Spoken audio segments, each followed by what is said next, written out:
আসসালামু আলাইকুম, আরেকটি নতুন ভিডিওতে আপনাদের সকলকে স্বাগতম। তো আজকে আমি আসলাম একটু স্টার সিনেপ্লেক্সে। আর স্টার সিনেপ্লেক্সে এই জায়গাটাতে আজকে আমি প্রথমেই আসলাম। এটা থেকে এর আগে আমার আসা হয় নাই। এখন এটাতে ওই রকম আর কি সকল দোকানপাট আপনার উদ্বোধন হয় নাই। স্টার সিনেপ্লেক্সে আসলাম সিনেমা হলগুলোতে আমার অলমোস্ট আজ থেকে 12 বছর আগে শাকিব খানের ছবি দেখা হয়েছে। তাও আবার স্টার সিনেপ্লেক্সের মতো জায়গায় আমি এখন পর্যন্ত মনে হয় 2টা ছবি দেখছি। একটা হলো আপনার সুড়ঙ্গ দেখছিলাম, ওইটা আমার এক বড় ভাই আমাকে স্পন্সর করছিল টিকিট।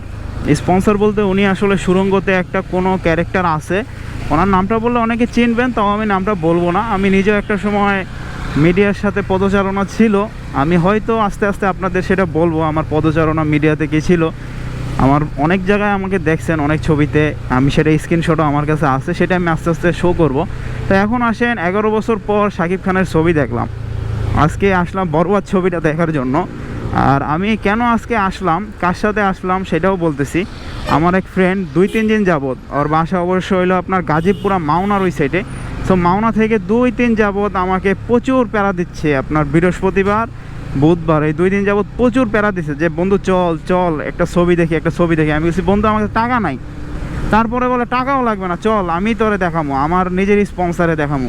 পরে আর কি আপনার আসলাম। এখন স্টার সিনেপ্লেক্সে এয়ারপোর্টে যেটা, এটাতে কখনো আমার যাওয়া হয় নাই বা এটাতে কখনো আমার ঢোকা হয় নাই। এটাতে ঢুকে আমি যেটা দেখতে পাইছি অনেক নামি দামিভাবে করছে আর কি। বাংলাদেশের বাহিরে যে সমস্ত সিনেমা হলগুলো বা মাল্টি কমপ্লেক্সগুলো, মাল্টি সিনেমা হলগুলো যেগুলো থাকে ক্যাটাগরি ফলো করার চেষ্টা করছি স্টার সিনেপ্লেক্স। এখন অনেকাংশে এই সিটগুলো আগের যে আমি ব্লকবাস্টারে দেখছি ব্লকবাস্টারের থেকে ভালো। এখন 11 বছর পর কেন শাকিব খানের ছবি দেখছি, আর 11 বছর আগে শাকিব খানের কোন ছবি দেখছিলাম। আসলে মোটো ব্লগে তো অনেক সময় বাইকিং নিয়ে কথা বলা হয়, বাইক নিয়ে কথা বলা হয়, কিন্তু আসলে কখনো আপনারা এই ছবি বা দেখা যাচ্ছে পার্সোনাল লাইফ নিয়ে আপনাদের সাথে বলা হয় না। তারপর আজকে আমি একটু পার্সোনাল লাইফ, আমি 11 বছর আগে কোন ছবিটা দেখছি সেটা নিয়ে একটু কথা বলবো। আমি যখন 11 বছর আগে, আজ থেকে 11 বছর আগে একটা ছবি দেখছিলাম শাকিব খানের, সেটা হলো আমাদের এলাকার ওই সাইডে আপনার কাঞ্চনের ওই সাইডটাতে একটা হল আছে, কাঞ্চন সিনেমা হল। তো কাঞ্চন সিনেমা হলে আমি গেছিলাম, যাওয়ার পর আপনার 60 টাকা ছিল টিকিট। তাও মনে হয় 2015 সাল বা 2014 সালের দিকে। একটা ছবি আপনার ঝুমকা পরা ছিল কানে শাকিব খানের, তারপর আপনার মুখের ভিতরে লিপস্টিক দেওয়া ছিল, তারপর দেখা যাচ্ছে কপালের ভিতরে দেখা যাচ্ছে আপনার মেকআপ যে দিছে এগুলো আর কি তখনই বোঝা যাচ্ছিল ওই টাইমে। আর ওই টাইমে আমি গেছিলাম আপনার সিনেমা হলে, ওইটাতে তো এসি টেসি নাই, আপনার ফ্যানও ছিল না ঠিক মতো। দেখা যাচ্ছে কোনো দিকে ফ্যান আছে কোনো দিকে ফ্যান নাই। 60 টাকা টিকিটে সিনেমা হলে আর কি দিবে ওই সময়টায়। এখনও ওই সিনেমা হলটা আছে, ওইটা অবশ্যই এখন মনে হয় সিঙ্গেল স্ক্রিন ধরা হয়। আমি ওইটাই আমার লাস্ট যাওয়া হয়েছে ওই সিনেমা হলে, বা আমার জীবনের প্রথম সিনেমা হলে যাওয়া হাতে করি ওই সিনেমা হলটায় 2014 সালে মেবি। ওই ছবিটার নামটাও আমি ভুলে গেছি, আমার খেলে এতটুকু মনে আছে। আমি আপনার দেখতে দেখতে প্রথম 40 মিনিট দেখছি, প্রথম 40 মিনিট দেখে আমি পরে বের হয়ে আইসা পড়ছি। ছবিটা এতই জঘন্য ছিল। আজকে আসলে আমি অত একটা এক্সপেকটেশন নিয়ে যাই নাই বা এক্সপেকটেশন রাখি নাই যে ছবিটা আদৌ কি ভালো হবে বা ছবিটা কেমন হবে না হবে, এটা নিয়ে আমি কোনো এক্সপেকটেশন রাখি নাই। কারণ বাংলা ছবি হিসেবে আমি এর আগে যেটা দেখছি ওইটার মতন এক্সপেকটেশন রাখছিলাম। এটা আলহামদুলিল্লাহ অনেক ভালো হয়েছে, অনেক বেটার হয়েছে, অনেকাংশে এটা মনে করেন আপনার আমার আশা ফুলফিল করতে পারছে বা আমার এক্সপেকটেশন ফুলফিল করতে পারছে। কারণ হলো খরচ করা হয়েছে, আপনার ভালো খরচ করা হয়েছে। এখন এটা সম্পর্কে আমি অনলাইনে অনেক দিন থেকে বিভিন্ন নিউজ ফিডে ফেসবুকে আসছিল বিভিন্ন কথা। আমি আসলে ভাই সিনেমা টিনেমা দেখি না বা সিনেমা টিনেমা দেখার মতো আগ্রহ কখনো হয় না। কারণ নিজে এই প্রফেশনটায় অনেক দিন ছিলাম। আমি ইভেন্ট ম্যানেজমেন্টের থ্রুতে আপনার সিনেমার যে ক্যামেরার বাইরে যারা কাজ টাজ করে তাদের সাথে অনেক দিন কাজ টাজ করছি। আপনার ক্যাটারিং অথবা এই সমস্ত জায়গাতে আমার অনেক দিন পদালোচনা ছিল, বা এই সমস্ত জায়গাতে আমি অনেক দিন আর কি আপনার ঘোরাঘুরি করছি, আমি দেখছি।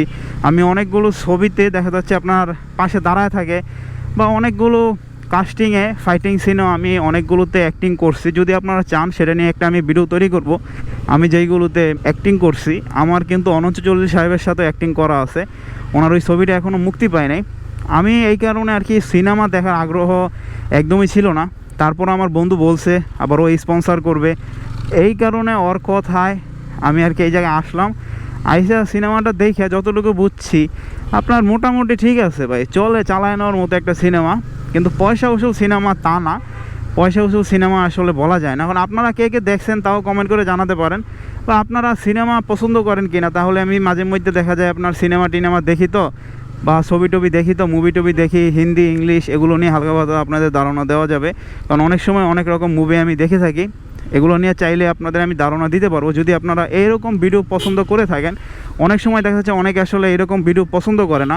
তো আমার বুঝতে হবে আমার যে দর্শকরা তারা আসলে কেমন ক্যাটাগরির দর্শক, যে তারা এরকম ভিডিও পছন্দ করলে আমার তো দিতে সমস্যা নাই, যেহেতু আমি মাঝে মধ্যে দেখি এরকম সিনেমা বা ছবি টবি বা মুভি টবি দেখা হয়। আমার হলে যেয়ে দেখা হয় না, অনেক সময় দেখা যাচ্ছে বিভিন্ন ফিশিং লিঙ্ক থেকে ডাউনলোড করে দেখি, অনেক সময় দেখা যাচ্ছে আপনার বিভিন্ন জায়গা থেকে আর কি ডাউনলোড করে দেখি, যেগুলো আর কি আপনার ক্লিক বেটের মাধ্যমে ডাউনলোড করে দেখা যায়, বা সেগুলোতে কোনো কিনে টিনে দেখতে হয় না। সিনেমাটা আমার কাছে কেমন লাগছে ওভারঅল, আমি শুরুতে ঢোকার পর এত এক্সপেকটেশন রাখি নাই, তো এই কারণে ভালো লাগছে। আমি যদি অনেক হাই এক্সপেকটেশন রাখতাম তাহলে আমার কাছে মনে হয় না ভালো হতো। তারপর আমি আমার বন্ধুর সাথে বসলাম, যেহেতু দুইটা সেলে গেছি, তো এইখানে আর কিছু করার নাই, আমরা জাস্ট আরামসে বসছি।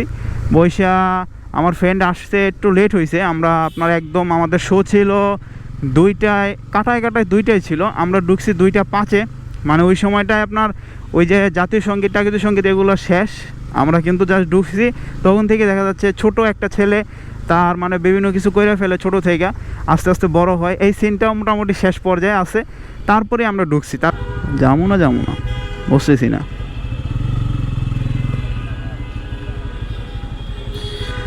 আমি জায়গায় দাঁড়ায় দুজন কথা বলতেছে, এই জায়গায় জিজ্ঞেস করলাম যাবো না।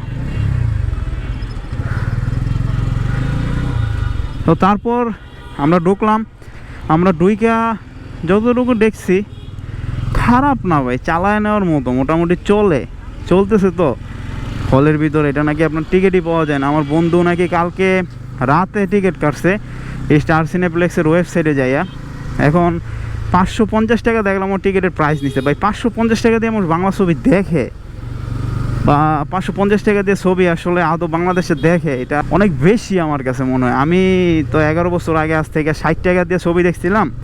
তারপর আমার যে বড় ভাই আমাকে সুরঙ্গতে স্পন্সর করছিল সিনেমা দেখার জন্য, সেই সুরঙ্গটা আমি ওনার স্পন্সরের থ্রুতে, কিন্তু আমার কোনো খরচ টরচ হয় নাই। ইভেন আসতে যেতে যে গাড়ি ভাড়াটা লাগছে সেই টাকাটাই বলা চলে খরচ রাখছিল। এখন 550 টাকা পাই, আমার কাছে কিন্তু অনেক লাগতেছে, কারণ 550 টাকা ইনকাম করা অনেক টাফ। বাংলাদেশের ভিতরে আমরা যারা বসবাস করি, 550 টাকা একটা মানুষের সারাদিনের ইনকামে 600 টাকা হয়। যারা আসলে আপনার খেটে খায়, শরীর দিয়ে কাজ টাজ করে, শরীর দিয়ে বলতে মানে যারা অনেক শ্রম দিয়ে কাজ টাজ করে, তাদের সারাদিন ইনকামই থাকে 600 টাকা।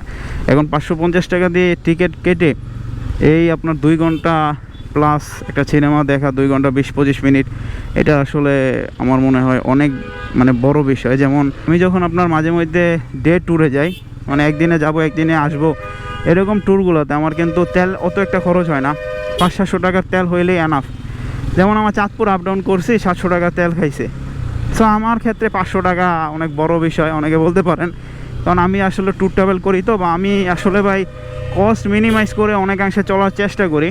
কারণ যেহেতু আমি নিজে ইনকাম দিয়ে নিজে সবসময় আজ থেকে আরও 5-7 বছর আগ থেকে চলার চেষ্টা করতেছি, আলহামদুলিল্লাহ এখন পর্যন্ত ফুল ফর্মে নিজের ইনকাম দিয়ে চলতে পারতেছি না। তারপর আল্লাহ তাআলা যতটুকু দিয়েছে আলহামদুলিল্লাহ, আমার নিজের একটা বিজনেস আছে, ছোট্টখাটো অনলাইন বিজনেস, সেটা দিয়ে মোটামুটি আমি চলতে পারতেছি। এখন আপনারা যদি কেউ কমেন্ট করেন কী অনলাইন বিজনেস, তাহলে আমি ভিডিওর মাধ্যমে আমার বিজনেসটা একদিন শো করাবো, যে আমার বিজনেসটা কী রিলেটেড, বা আমার বিজনেসে কেমন কাজ হচ্ছে বা না হচ্ছে, আমার বিজনেসে কী হচ্ছে না হচ্ছে, সবগুলো আমি আপনাদের শো করাই দেখাই দিব। এখন আমরা বাংলাদেশের পরিপ্রেক্ষিতে ভাই 550 টাকা দিয়া সিনেমা দেখছি, তারপর ভিতরে বসছি, পরে যখন আপনার ইন্টারভেল দিল, আপনার ইন্টারভেলের আগে একটা ক্লাইম্যাক্স আছে, ওই ক্লাইম্যাক্সটা আমি আসলে ভাবছি যে মোড় ঘুরাই দিছে ছবির, মানে সিনেমার মোড়েই ঘুরাই দিছে ক্লাইম্যাক্সে, কিন্তু ক্লাইম্যাক্সটা আসলে জমাইতে পারেনি পরিচালক। আপনার লাস্টের দিকে মাঝে মধ্যে দেখা যাচ্ছে আপনার স্টোরি একটু স্লো হয়ে যাচ্ছে, আবার মাঝে মধ্যে দেখা যাচ্ছে না ঠিক আছে ওভারঅল। এখন বলা চলে বাংলা সিনেমা হিসেবে আমি আসলে বাংলা সিনেমা দেখি না, তো সুরঙ্গ থেকে লাস্ট সুরঙ্গ দেখছিলাম, তাও মনে হয় 2-3 বছর আগে সুরঙ্গ যখন মুক্তি পাইছিল। তো সুরঙ্গ থেকে এটা আমার কাছে বেটার মনে হয়েছে।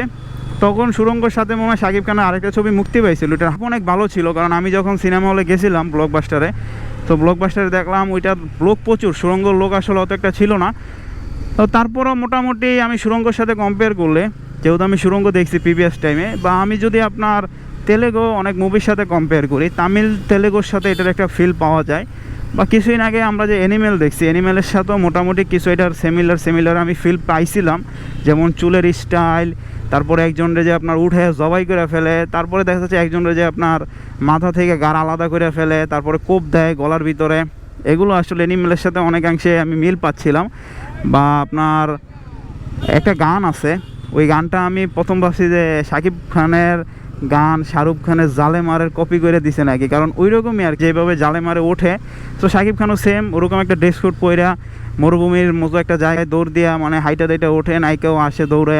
ওরকমই আমি প্রথম যে আপনার শটটা ওইটা দেখে আমি এতটুকুই ভাবছিলাম যে জালেমারের কপি নাকি বা কোনো গানের কপি নাকি, কারণ বাংলাদেশে এরকম অহরহ আগে দেখতাম যে আপনার কপি। আর কিছু কিছু ইউটিউব চ্যানেল আছে যেমন আর এনারা কপিগুলো নিয়ে অনেক আসলে ভিডিও তৈরি করার থ্রুতে আমার সামনে অনেক সময় ভিডিওগুলো চলে আসে যে এই সিনেমার কপি, এই সিনেমার গানের কপি, এই সিনেমা। এই কারণে বলা চলে যে কপি জিনিসগুলো আর দেখতে দেখতে আর ভাল লাগে না। এই কারণে আপনার আমি ভাবছি যে জিনিসটা নাকি কপি হলে তো মজাই শেষ, বা কপি হলে তো আসলে জিনিসটা দেখতে যতটা আগ্রহ মনে হচ্ছে অতটা আগ্রহ লাস্ট পর্যন্ত থাকবে না। পরে দেখি না আপনার উনি মনে হয় অনেক তামিল, অনেক হিন্দি, অনেক তেলেগু ছবি দেখে, যে নির্মাতার কথা বলতেছি, এগুলো থেকে অনেকাংশে উনি শিখছে আর কি। উনি শিখে তারপর ওনার এটাতে ইমপ্লিমেন্ট করছে। উনি কিছু কিছু শর্ট একদম হুবহু বলবো যে তামিল তেলেগু ওইগুলো থেকে মোটামুটি ইন্সপায়ার অনেকাংশে বলা যায়, বা অনেক কিছু শেখা ওই ছবিগুলো থেকে দেখে। এখন মানুষ তো দেখে দেখেই শিখে, আমি আপনি প্র্যাকটিক্যাল লাইফে সব কিছু দেখে দেখেই শিখি।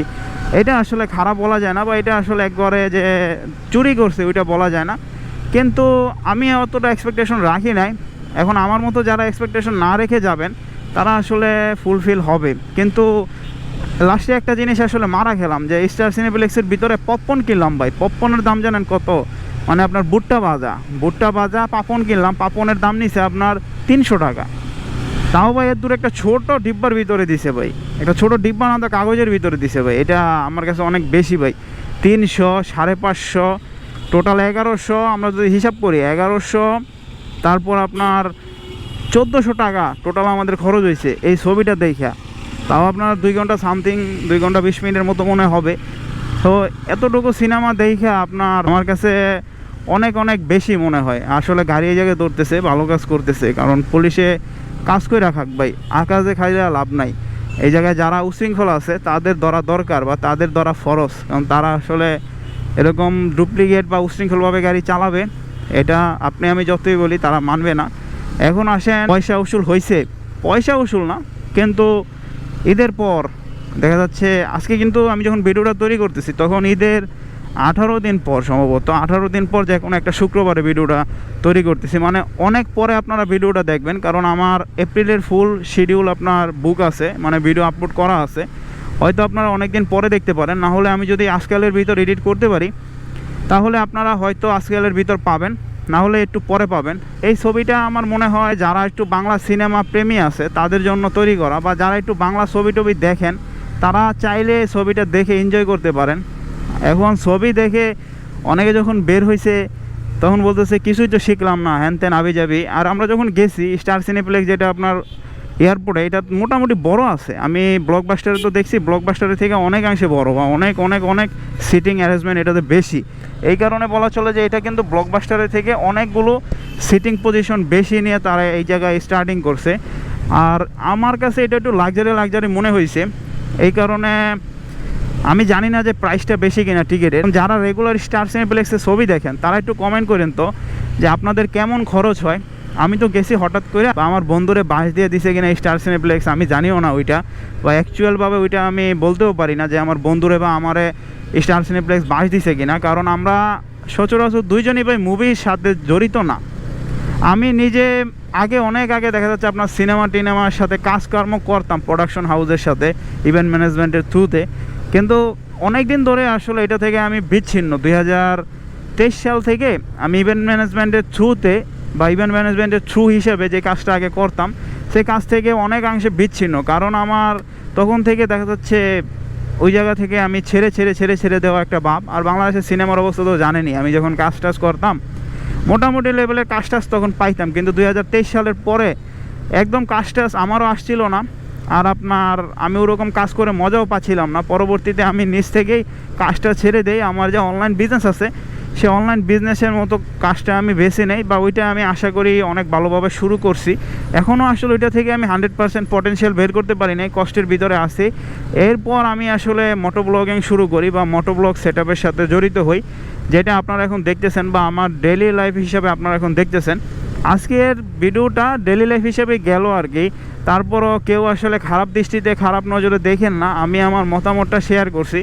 এখন কেউ মনে করেন শাকিব খানের ফ্যান থাকতে পারেন, কেউ অনন্ত জলিলের ফ্যান থাকতে পারেন, কেউ আসলে চলন্ত খলিলের ফ্যান থাকতে পারেন। তারা কেউ আসলে ভাই খারাপ দৃষ্টিতে নিয়েন না। আপনারা যে যার ফ্যান, আমি আপনাদের সবাইকে সম্মান করি, সবাইকে শ্রদ্ধা করি, কারণ আপনারা আমার ভিউয়ার। আপনারা আছেন বলে আমি আছি। আপনারা না থাকলে আমার মতো এই ছোট্ট আরিফ থাকবে না, বা আমার মতো এই ছোট্ট লোক থাকবে না। অবশ্যই আপনারা কমেন্ট করেন। আর আমি একটা চিন্তা করতেছি, সামনে আপনার কমেন্টের রিপ্লাই ভিডিও দেওয়ার চিন্তা করব, যে কমেন্ট আপনারা যেগুলো করছেন এখন পর্যন্ত 10-15 দিনে, সেই কমেন্টের রিপ্লাই ভিডিওটা আমি একটা তৈরি করার চিন্তা করব। অবশ্যই আপনারা এটার নিচে কমেন্ট করেন যে রিপ্লাই ভিডিওটা আপনারা চান কি না। অনেক ভাই দেখছি ভালো ভালো কমেন্ট করে বা অনেক উৎসাহ দেওয়ার জন্য কমেন্ট করে। আমি যেটা জানতে চাই সেটা তারা কমেন্টের মাধ্যমে জানায় দেয়। এই সমস্ত লোকগুলোর জন্য আমি প্রে করি যে তাদের ভবিষ্যতে তারা যে কোনো কাজে যাক, অবশ্যই যাতে ভালো জিনিস করতে পারে। কারণ মানুষকে উৎসাহ দেওয়া কিন্তু একটা বিশাল বিশাল কাজ। আপনি যে কোনো কাজের উৎসাহ সব জায়গা থেকে পাবেন না, বা সবার কাছ থেকে পাবেন না ভাই। আমাদের বাংলাদেশে কোনো কিছুর উৎসাহ কেউ পায় না। আমাদের বাংলাদেশের মানুষ কি, আমাদের জাতীয় খেলা হাডুডু, সবসময় একজন যখন সফল হতে চায়, কোনো কাজ করতে চায়, তখন সকলেই দেখবেন পিছন থেকে টেনে ধরে রাখার চেষ্টা করে। এই যে আপনি কই যাইবেন, উপরে উঠাই দিবেন বোধাই, আবার আমার দিক চায়, একদম এই কোনা দিয়ে আসতেছে। ওনার কি তারা, উনি মানে এই জায়গা থেকে যাই ওনার হেলিকপ্টার ধরতে হইব। ওই যে কিছুক্ষণ আগে দেখে এলাম না, যে হেলিকপ্টারের ভিতরে বলে এই জিল্লু মাল দে, একটা ডায়লগ আর কি আমার মনে আছে ভাই। ওই ডায়লগটা ভোলার মতো না, বা ওই ডায়লগটা আসলে ফালাই দেওয়ার মতো না। ওই ডায়লগটা যখন আপনার আসে তখন সবাই দেখা যায় আপনার ডায়লগটা মোটামুটি বলতেছে। তার মানে বলা যায় যে সবাই আসলে এই ডায়লগটা মনে রাখছে, বা সবাই আসলে এই ডায়লগটার সাথে একাত্রতা পোষণ করছে, বা এই ডায়লগটা সবাই আসলে আয়ত্ত নিছে। আমাকে অনেক সময় দেখেন যে আমি ডিওএসএস এর ভিতর দিয়ে আমার ওই বাসার দিকে যাই, কারণ উত্তরায় যখন আমি আসি, আমার ব্যবসায়িক কাজে বলেন সব দিকে বলেন, আমি ডিওএসএস এর ভিতর দিয়ে মুভমেন্ট করি। কারণ হলো এদিক দিয়ে মুভমেন্ট করলে আমার আসলে ওইরকম জামজট খাইতে হয় না। উত্তরার ভিতর দিয়ে মুভমেন্ট করলে দেখা যায় আপনার হাউস বিল্ডিংয়ে অনেকটা জাম খেতে হয়, তারপর আপনার দেখা যায় যে এয়ারপোর্টের এই জায়গায় একটা জাম খেতে হয়, তারপর খিলক্ষেতের এইখানে একটা জাম খেতে হয়, তারপর আমার বাসার ওই দিকে যেতে হয়। এটা আমার কাছে অনেক বড় বিষয় হয়ে যায়, যে জামজটের ভিতরে বসে থাকতে আমার নিজের ভাল লাগে না। আর এদিক দিয়ে আগে আমি আসতাম না, যখন রাস্তা ভাঙ্গা ছিল খুবই কম আসতাম। কিন্তু এখন যখন এই যে ডিওএসএসের এইখান দিয়ে দিয়াবাড়ির এই সাইডটাতে যখন আপনার রাস্তা সুন্দর হয়েছে, তখন আসলে আমি অনেকাংশে আপনার এদিক দিয়ে চলাচল করার চেষ্টা করি। কারণ এই সাইডটা আমার মোটামুটি ভালো লাগে, রাস্তাঘাট ভালো আছে, বেটার পজিশনে আছে। এই কারণে অনেকে বলতে পারেন যে আমি এই সাইডটা দিয়ে চলাচল করি, বা এই সাইডটা দিয়ে আমি এখন মুভমেন্ট করি রেগুলার। এখন আপনারা যদি সিনেমাটা দেখতে চান, তাহলে আমার একটা মতামত থাকবে ভাই, যদি মধ্যবিত্ত হন ভাই, তাহলে 500-550 টাকা বা 800 টাকা খরচ করে ভাই সিনেমা আসলে দেখা বাংলাদেশে আপনার ইনকাম কত আছে। কারণ আপনার ইনকাম না ধরেন, আপনি যার কাছ থেকে টাকা আনেন, ধরলাম আপনার বাবা, ধরলাম আপনার মা, ধরলাম আপনার বড় ভাই, তার ইনকামটা কত আছে একবার চিন্তা করেন ভাই। কারণ ইনকাম দিন শেষে কিন্তু যিনি ইনকাম করে তার কাছে এটা অনেক শরীরে লাগে। যেমন আমি ইনকাম করি বলে আমি বলতেছি 1400 টাকা, আমার তো ভাই সারাদিনের প্রফিটও না 1400 টাকা, বা আমার সারাদিনের তো ইনকামও হয় না 1400 টাকা। এটা যদি আমি নিজে একা থেকে দিতাম তাহলে অনেকাংশে আমার গায়ে লেগে যেত। কারণ 1400 টাকা ভাই এটা আসলে অনেক বেশি হয়ে যায় আমার কাছে। যে আপনার 550 টাকা দিয়ে টিকিট কিনলাম, 2টা টিকিট 1100 টাকা, তারপর পপকর্ন খাইলাম 300 টাকা, আবার আমরা পানিও খাই নাই। পানি যদি খাইতাম, পানিরও মনে হয় দাম এটার ভিত্তিতে বেশি।